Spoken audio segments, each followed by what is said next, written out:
Mesdames et messieurs, bonsoir et bienvenue dans l'invité de la rédaction. L'été est là, il fait chaud et la température est de plus en plus élevée. Il faut donc bien s'hydrater et bien manger pour rester en forme. Quelle alimentation faut-il favoriser en cette chaleur? Comment éviter les intoxications alimentaires et maintenir son poids? On en parle ce soir avec le docteur Yasmina Homarani. Vous êtes spécialisée en nutrition et nutrition pédiatrique. Bonsoir. Bonsoir Mariam, j'espère que tu vas bien. Je vais très bien, merci. C'était un plaisir de vous avoir avec nous sur le plateau. Alors, il fait chaud, la canicule, et il semble faire de plus en plus chaud chaque jour. Premier conseil, je pense, c'est l'hydratation pour rester déjà en bonne santé. Que recommandez-vous en cette période de forte chaleur? La première des choses, c'est de penser à non seulement boire de l'eau, mais à le manger. On n'a pas très bien cette notion, normalement on la conçoit pas, mais généralement en été, on conseille de manger des aliments qui vont nous hydrater. Donc c'est une façon, entre guillemets, de manger de l'eau au lieu de le boire tout simplement, en prenant de la pastèque, le melon, les tomates, des aliments qui sont très très riches en eau et qui vont nous permettre de nous hydrater tout au long de la journée, et surtout parce qu'il y a des personnes qui ont du mal à boire toute la quantité recommandée pendant la journée. Et justement, quels fruits et légumes ou quelle alimentation en particulier doit-on favoriser? La première des choses, pensez à manger beaucoup de salades, les crudités, les légumes, les fruits. Savoir qu'on commence à manger par les yeux, donc avoir des plats qui vont être vraiment beaux et jolis à regarder avec une combinaison de légumes et de fruits. Les salades, par exemple, la salade, les laitues iceberg sont très riches en eau, en quantité d'hydratation qu'ils vont nous apporter. Les tomates, les concombres, la pastèque, le melon, tout cela est très très important. Favoriser des fruits, par exemple, comme les fruits rouges qui sont en plus antioxydants. Prendre par exemple des pamplemousses, tout cela en croquant les fruits, en évitant au maximum de les prendre en tant que jus. D'accord, donc essayer de manger le fruit en entier, c'est mieux en tout cas que les jus, comme vous venez de le dire. Pourquoi? Pourquoi est-ce que c'est mieux? La première des choses, c'est une question de sucre, parce que quand on va par exemple prendre un jus d'orange, on va avoir besoin de 2 à 3 oranges pour avoir vraiment un grand verre de jus d'orange. Premièrement, dans ce verre-là, on va avoir de l'eau et on va avoir des sucres. Une fois qu'on a pressé le fruit, on n'a plus de fibres. Par contre, quand on va le croquer, quand on va le manger, on va commencer par avoir les fibres du fruit, plus le fait qu'on va consommer beaucoup moins, parce qu'on va prendre une seule orange et on aura cette sensation de satiété. Par contre, si on va le boire, on va prendre 3. Et là, on est en train de prendre beaucoup plus de sucre que si on mange une seule orange. Très bien. Est-ce qu'il y a une alimentation particulière qu'il faut éviter ou des aliments particuliers qu'il faut éviter en temps de forte chaleur? Absolument. La première des choses, éviter tout ce qui est aliments gras. On a l'habitude de penser qu'on était les pizzas, les panini, tout ça, c'est super. Mais il faut savoir que c'est des aliments qui sont très gras. Donc, avec la chaleur, quand même, notre corps a du mal à digérer tout ça. Deuxièmement, par exemple, quand on pense aux poissons, généralement, on a l'idée de penser à la friture, tandis que la friture n'est pas ce qu'il y a de plus sain. Il vaut mieux les prendre soit à la plancha, soit à la vapeur. De temps en temps, on a envie de se faire plaisir, il n'y a pas de problème, mais que ça ne soit pas une habitude. Deuxièmement, une chose qu'on oublie de faire très très souvent, c'est juste après les repas, il faut savoir qu'on a un maximum d'1 heure pour ranger les restes du repas et les mettre au frigo, parce que on a un risque très grand d'avoir des intoxications alimentaires quand on laisse les restes des repas sur la table 2-3 heures, le temps qu'on fait notre sieste, ou bien dans la cuisine en se disant on va attendre que ça refroidisse tranquillement et après je vais le mettre au frigo. Non, parce qu'il fait chaud et avoir des intoxications alimentaires est extrêmement simple. Donc se laver vraiment plusieurs fois par jour et bien les mains. Et une chose importante aussi, c'est vérifier souvent quand on part en voyage, est-ce que notre frigo n'a pas eu de panne? Parce que souvent, on peut avoir une panne d'électricité, que les aliments se décongèlent et qu'ils se recongèlent et qu'on ne se rende pas compte. Donc, toujours faire attention à ça et avoir une bonne température à l'intérieur du frigo. Une autre chose très, très importante et qui est souvent cause d'intoxication, c'est les glaçons.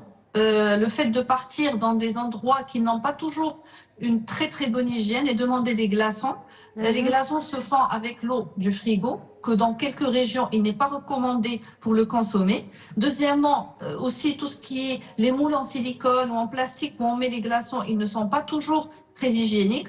Donc souvent, des personnes qui n'ont rien mangé à l'extérieur, qui ont juste bu soit une limonade ou un jus dehors, ils se Mhm. retrouvent avec une intoxication qui vient de l'hygiène de ces glaçons-là. Donc la meilleure des choses, c'est de demander des boissons qui sont déjà fraîches, qui sont bien fraîches et qui ont déjà la température qu'on souhaite et éviter d'utiliser des glaçons.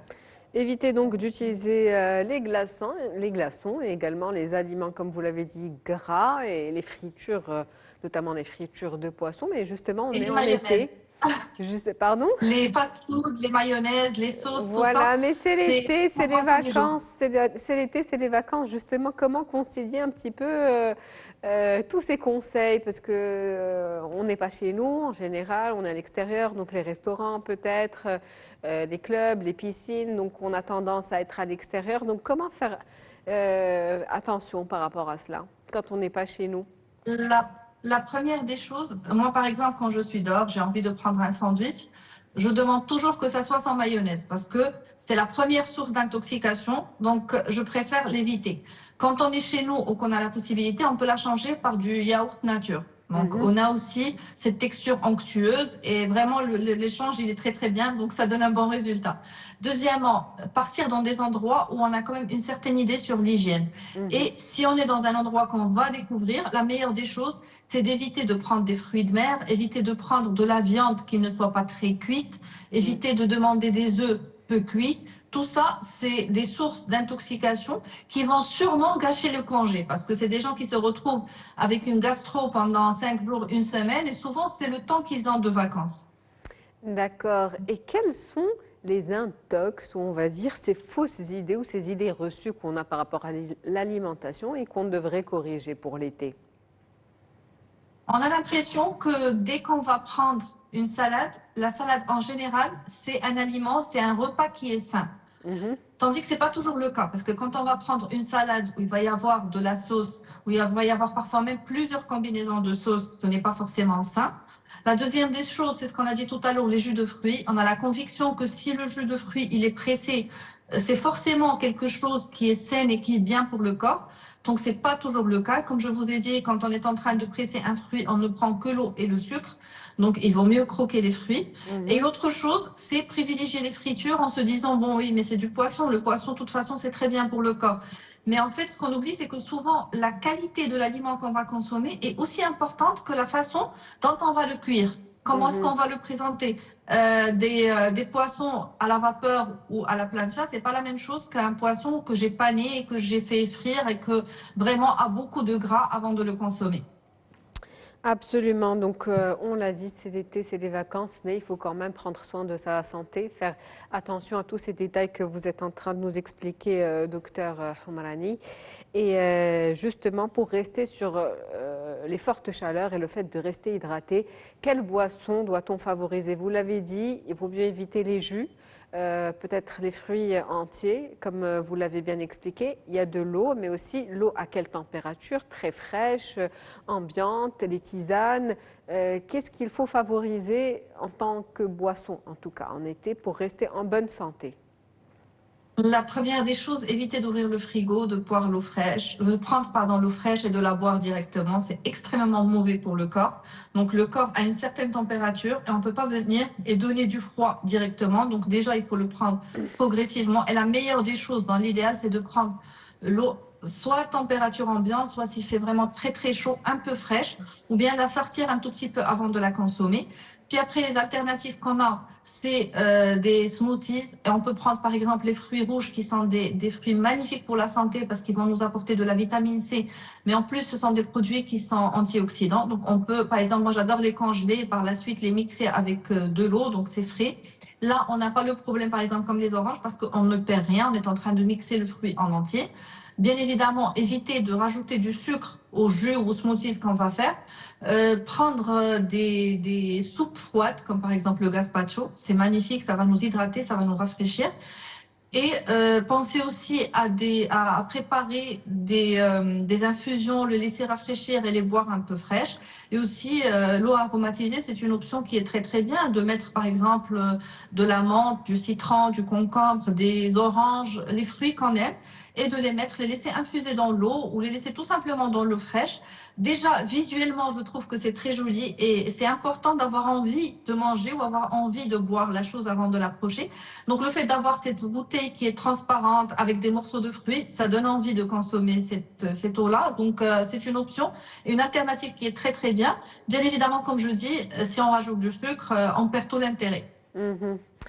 Donc, il y a une panoplie en tout cas de choix en termes de boissons, comme vous venez de l'expliquer. Maintenant, si on devait parler du poids, comment maintenir son poids en été? Les écarts sont plus faciles, on va dire, pendant les vacances. Donc, comment faire en sorte de se faire plaisir tout en maintenant une bonne santé et son poids? La première des choses, c'est de ne pas dire bon, c'est l'été, j'aime les glaces, je ne vais pas toucher les glaces, je ne vais pas toucher une pizza.